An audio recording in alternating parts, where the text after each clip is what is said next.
Donc, tout d'abord, je me présente. Je m'appelle Catherine Groux. Je suis physiothérapeute à la Clinique du Val depuis maintenant 12 ans.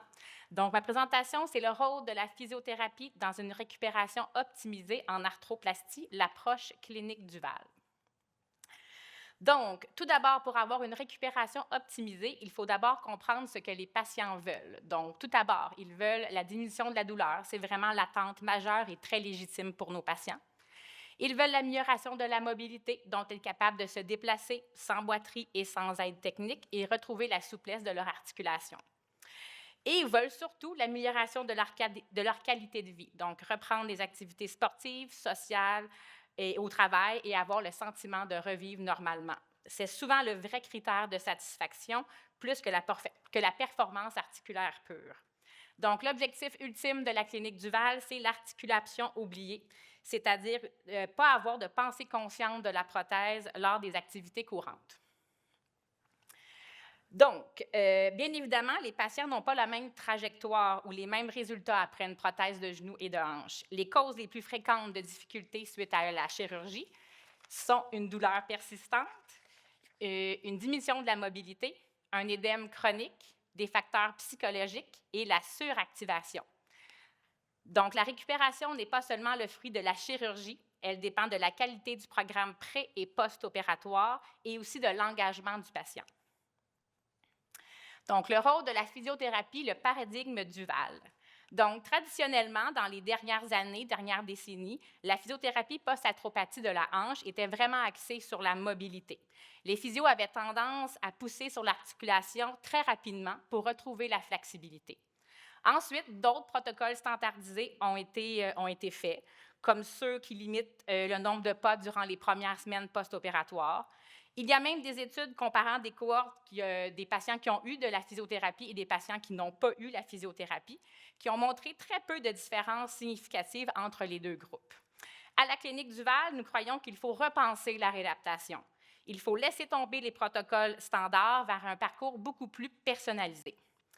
Un éditorial qui a été publié en 2026, excusez-moi, donc de tout récemment, par deux pionniers du protocole ERAS, abonde en ce sens. Donc, selon eux, la question n'est pas de savoir si la réadaptation est requise, mais plutôt de cibler les patients qui en ont besoin, à quel moment et avec quelle intervention. Ce qu'il faut comprendre, c'est que les physiothérapeutes à la Clinique du Val, ainsi que les technologues en physiothérapie, n'exécutent pas un protocole standard, mais pilotent plutôt une trajectoire qui est propre à chaque patient. Donc, à la clinique, on va travailler selon 4 leviers. Donc, le premier, c'est la rencontre préopératoire et la préadaptation. Cela est une étape très importante pour les patients ainsi pour l'équipe médicale. Elle permet de mesurer, de bien planifier et de préparer l'étape post-opératoire. Il y a aussi la mobilisation précoce et sécuritaire. Donc, le premier levé se fait dans les premières heures suivant la chirurgie. La gestion de l'édème et de la douleur, donc éviter d'être dans la performance, respecter la réponse biologique qui est propre à chaque patient.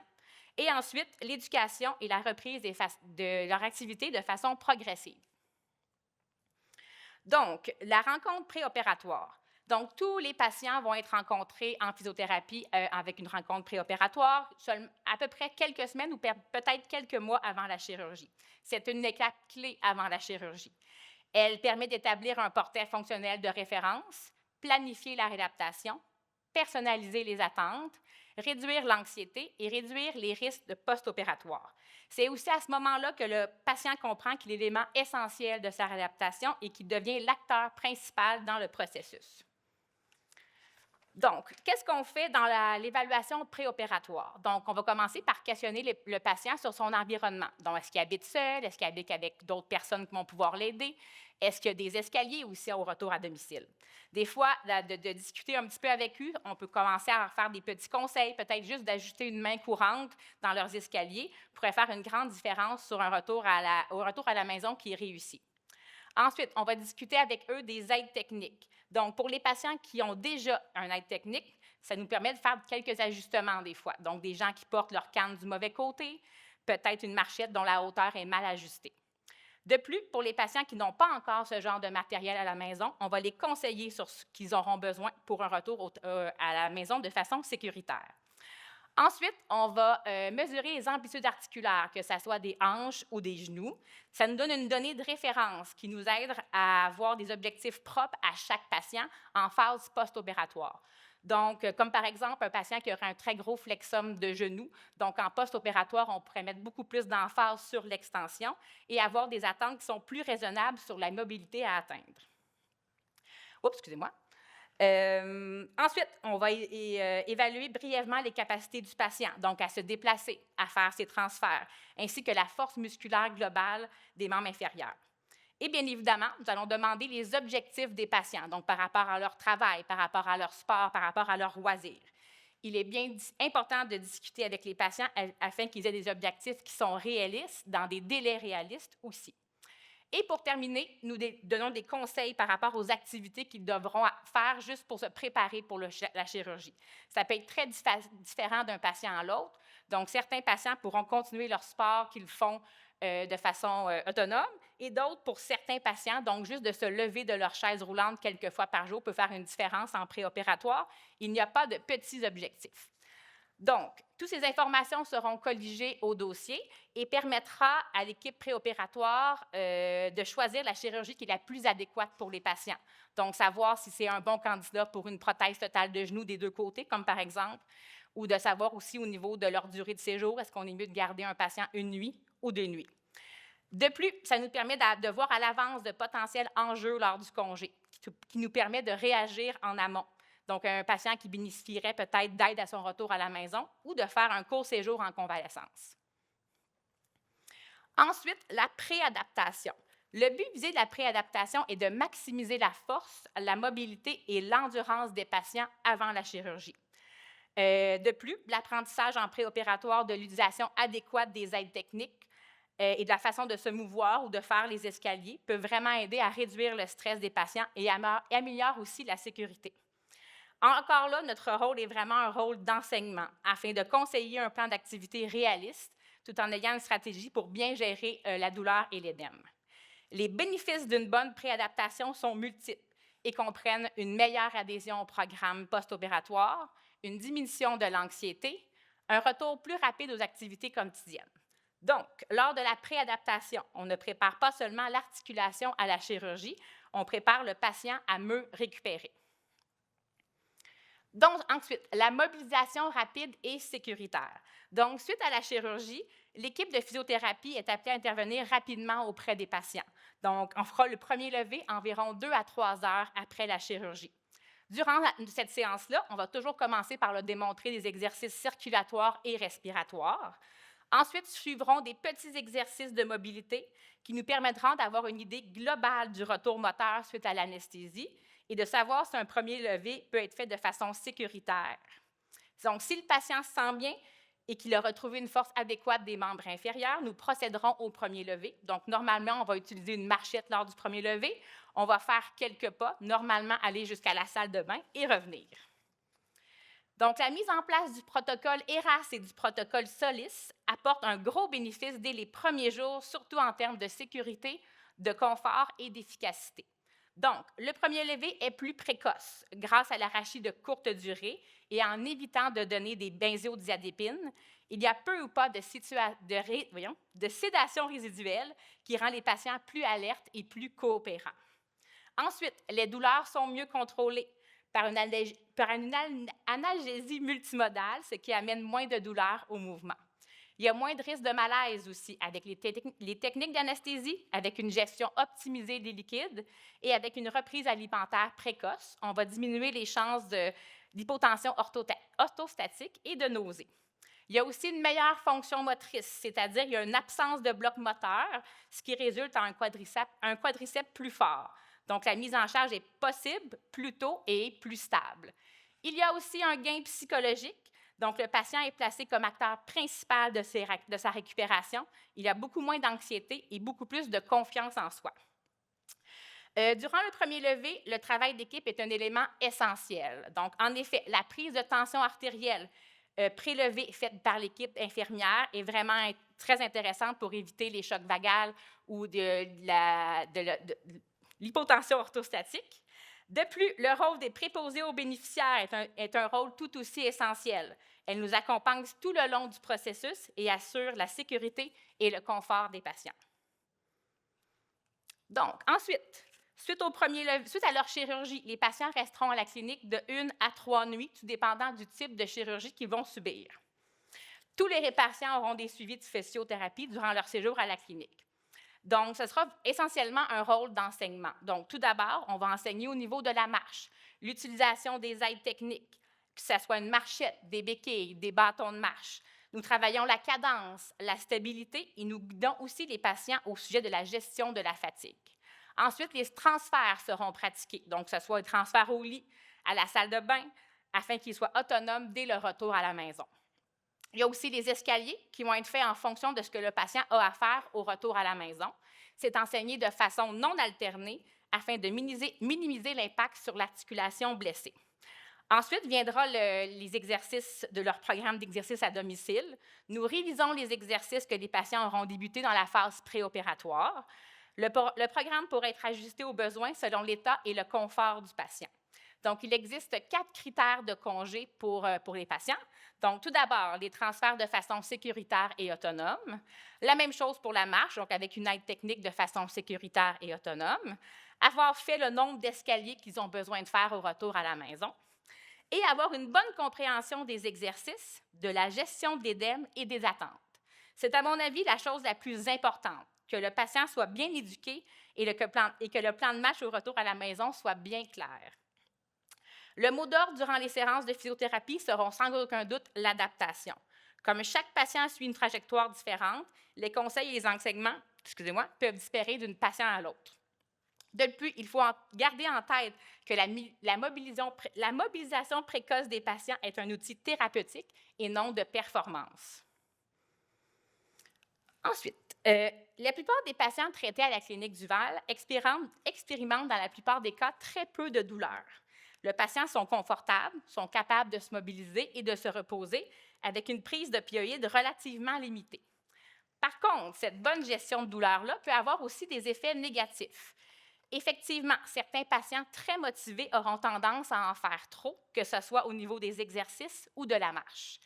Comme par exemple, dans les dernières années, nous avons limité la flexion du genou à 90 degrés pour les prothèses totales de genoux dans les premiers 24 heures, car certains patients exagéraient sur la flexion et nous avions des problèmes d'écoulement au niveau de la plaie.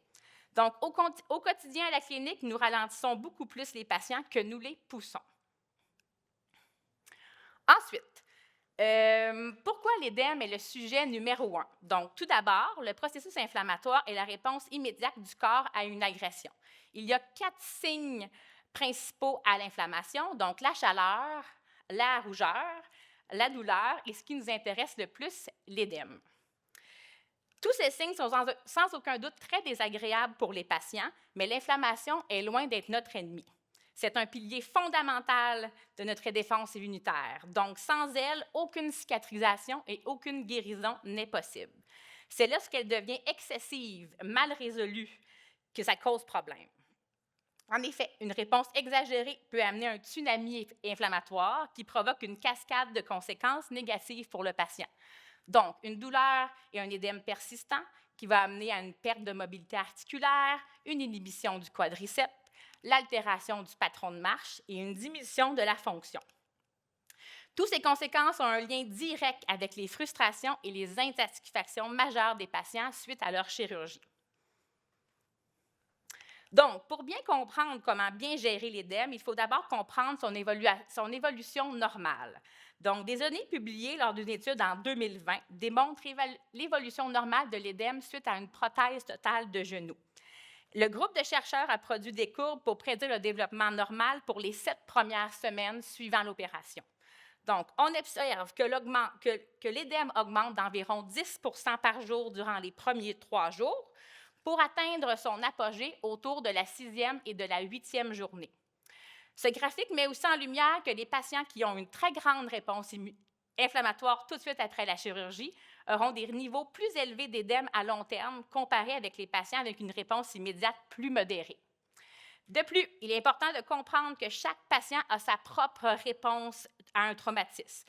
Pour certains, elle est minimale et pour d'autres, c'est vraiment l'ouragan.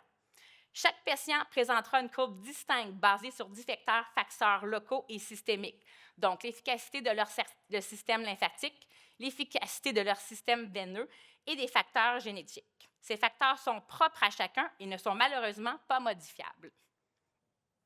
Donc là, petite vidéo. Oh, il va.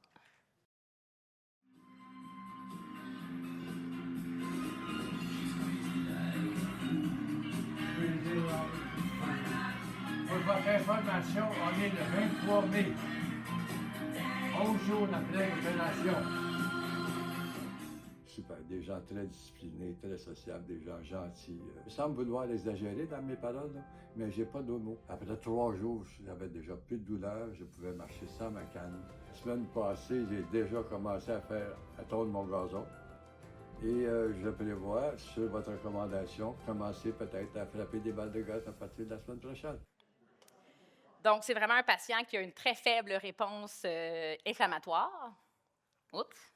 Ah, voilà. Donc, chaque patient a sa propre réponse inflammatoire, mais il existe une multitude de choses qu'on peut faire pour la moduler. À la Clinique du Val, nous avons différentes interventions pour essayer de moduler l'édème.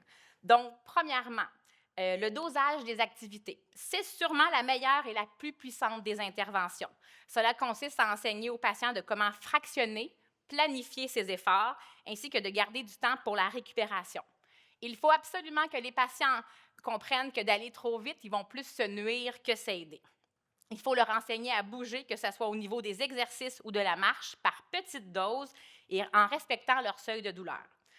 Aussi, on va utiliser un bas de compression, un peu comme ma collègue Iman a dit, bien sûr. Donc, c'est un bas de compression longitudinal de 10 à 20 mm de mercure, facile à enfiler et très respirant aussi. Normalement, nous demandons aux patients de le porter pour les 6 premières semaines suite à l'opération. On va utiliser aussi de la cryocompression. À la clinique, on utilise la machine Game Ready. Cette machine qui refroidit le membre opéré et ajoute une compression sur celui-ci. La combinaison du froid et de la compression est plus efficace que le froid seul. On va utiliser aussi des médicaments, tels l'acide tranexamide qui aide à limiter le saignement, ainsi que des corticoïdes qui agissent comme des anti-inflammatoires aussi. Bien évidemment, l'enseignement, on y revient toujours un peu, fait partie de nos outils incontournables. Rassurer le patient que l'édème va fluctuer et que cela fait partie d'une réadaptation tout à fait normale. Toutes ces interventions ont pour but de limiter la spirale inflammatoire, c'est-à-dire un cercle vicieux où l'inflammation et la douleur s'auto-entretiennent et s'aggravent mutuellement. Parlons un peu des prothèses totales de genoux. Donc, traditionnellement, en physiothérapie, nous mettions beaucoup l'emphase sur la mobilité. Il fallait casser la raideur le plus vite possible pour éviter l'ankylose, que ce soit par les consignes qu'on donnait aux patients ou par nos interventions, qu'on pouvait qualifier d'un peu intense. Nous entretenions le cycle inflammatoire. Lorsque je discute avec des patients qui ont eu des prothèses de genoux il y a quelques années, la plupart ne gardent pas un super souvenir de leur séance de physiothérapie. Avec les nouvelles techniques de chirurgie personnalisée du genou, obtenir la flexion n'est plus autant un enjeu. Il faut d'abord bien contrôler l'édème et la mobilité revient progressivement. C'est beaucoup plus la biologie qui dicte le retour à la mobilité. Comme physio, notre crainte numéro 1, c'est la fameuse ankylose, c'est-à-dire une raideur sévère due aux adhérences cicatricielles ou à une fibrose qui limite la mobilité et qui nécessite parfois une mobilisation sous anesthésie. À la Clinique du Val, c'est une intervention qui demeure assez marginale. En effet, sur 500 astroplasties de genoux par année, nous avons 1 à 3 mobilisations sous anesthésie. Donc, comment obtenir la mobilité sans nuire? Tout d'abord, il est important de mettre un peu plus d'emphase sur l'extension, car si elle est négligée, elle est beaucoup plus difficile à récupérer. De plus, l'extension complète est indispensable à une marche normale et éviter l'inhibition du quadriceps. Ensuite, il faut aviser les patients que la progression se fera de façon régulière et non linéaire, c'est-à-dire qu'il y aura des bonnes journées et des moins bonnes et qu'il faut adapter sa conduite en conséquence. La régression fait partie du processus normal de guérison. Quand c'est une moins bonne journée, on diminue la charge, on augmente le temps de récupération et on continue à maintenir la mobilité tout en douceur. Donc, on ne gagne pas de mobilité en attaquant de plein fouet un genou très inflammé. Avec l'aide du suivi systématique fait par les équipes infirmières post-opératoires, nous sommes capables de déterminer les patients qui ont une évaluation plus défavorable et ainsi avoir un suivi plus rapproché avec eux.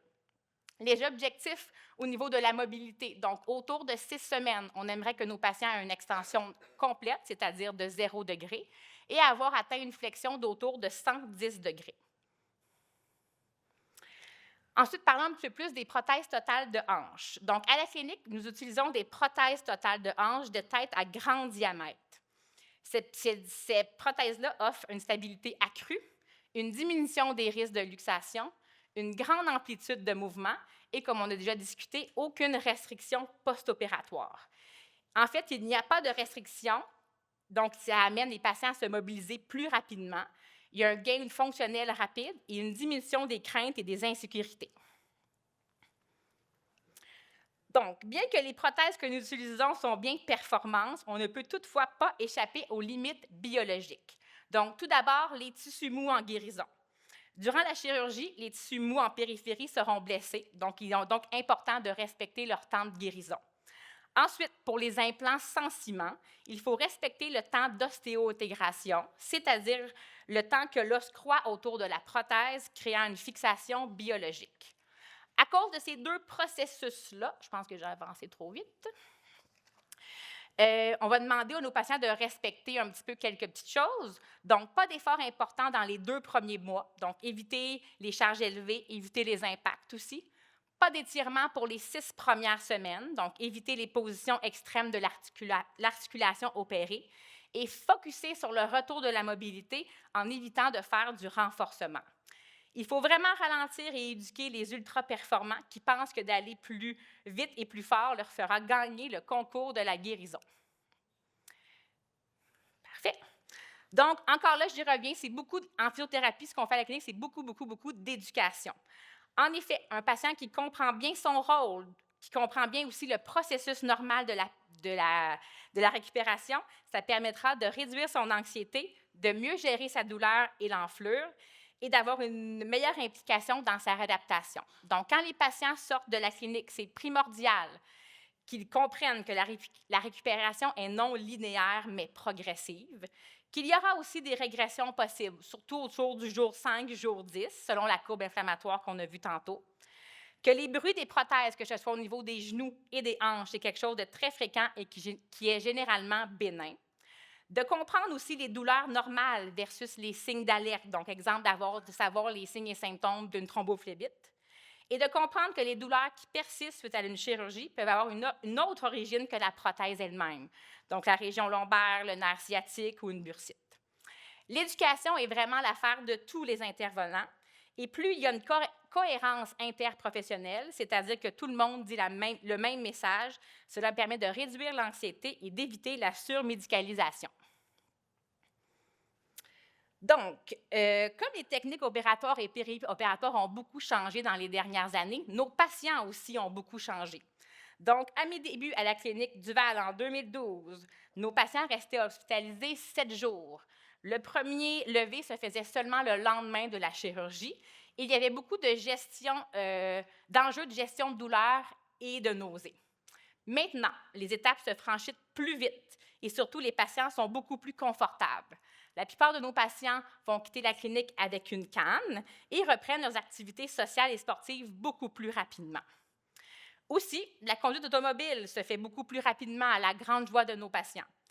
Effectivement, nous n'utilisons plus le 6 semaines systématique. On a maintenant 2 critères à la clinique pour la conduite auto. Donc, être capable de se déplacer de façon sécuritaire avec une canne et d'avoir cessé la prise de narcotiques. Donc, effectivement, nos patients ont beaucoup changé. Donc, j'attire votre attention sur la photo du milieu. Donc, c'est un patient qui a été opéré pour une hanche en janvier et qui a fait un Ironman. Qu'est-ce que c'est quand déjà? En juin, exactement. Petite vidéo aussi.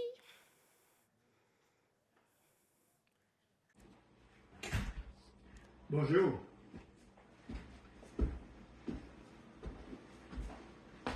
Ce que vous voyez là, c'est l'évolution de la guérison 2 semaines après avoir subi une chirurgie complète de ma hanche gauche. Je tiens à remercier Dr Martin Lavigne et toute son équipe de chirurgie et tous les préposés qui se sont si bien occupés de moi lors de mon séjour à la clinique Duval. Je vous suis personnellement très reconnaissant.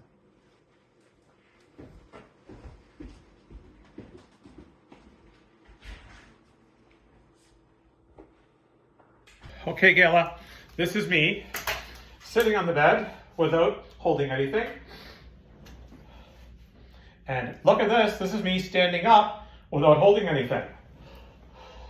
Progress!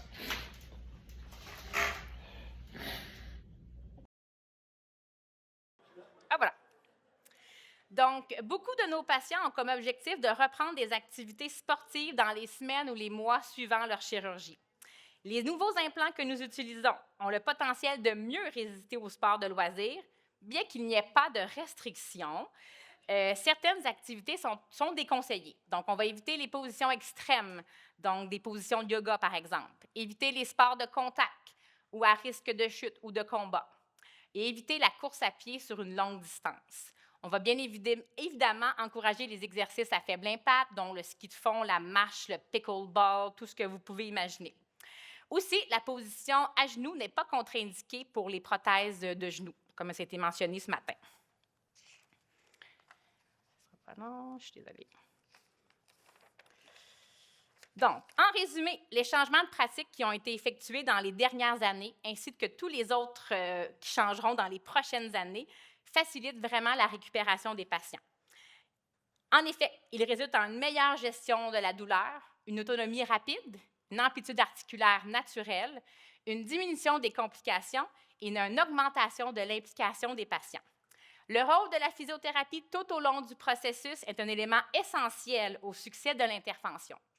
Je crois sans aucun doute que le futur en réadaptation post-arthroplastie de hanches et de genoux réside dans l'abandon de vouloir faire des protocoles uniformes qu'on applique à tous les patients, mais beaucoup plus sur des modèles personnalisés qui intègrent les mécanismes biologiques, des vecteurs comportementaux et des données objectives fonctionnelles qui sont propres à chaque patient.